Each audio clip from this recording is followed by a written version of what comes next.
تازه خبر افغان طالبانو خپل استشهادي ځواک پاکستان ته د جنگ لپاره آماده کړی دی. سلام ستړي مشي په سر کې یادونه کوو که مو چینل نوی سبسکرایب کړئ د تازه او مهمو خبرونو لپاره افغان پلس چینل در سره سبسکرایب کړئ. د افغانستان د اسلامي امارت چارواکو اعلان کړی چې طالبانو یو منظم او قوي استشهادي ځواک پاکستان ته د تګ آمادګي نیولې ده چې د دفاع وزارت تر چوکاټ لاندې د ځانګړو پوځي قطعو په توګه فعالیت کوي.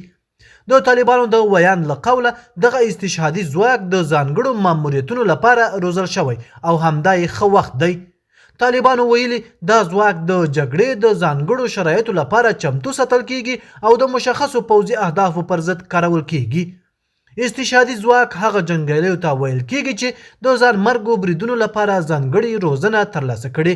طالبان دا ډول ځواک د خپل پوځي توان یوه مهمه برخه بولي، خو نړیوال بنسټونه او د بشري حقونو سازمانونه پر دې ډول جګړیزو تکتیکونو نیوکه کوي، ځکه چې په تیرو کلونو کې دا بریدونه د ملکي خلکو د مرګ ژوبلې لامل شوي دي. د امنیتي څېړونکو په باور د طالبانو دا ځواک د تیرو 20 کلونو د جګړې له تجربو سرچینه اخلي، هغه مهال چې ځانمرګي بریدونه د جګړې یو مهم تکتیک وو. ویل کیږي چې دا ځواک د ځانګړو روزنیزو مرکزونو له لارې تنظیم او سمبال شوی دی.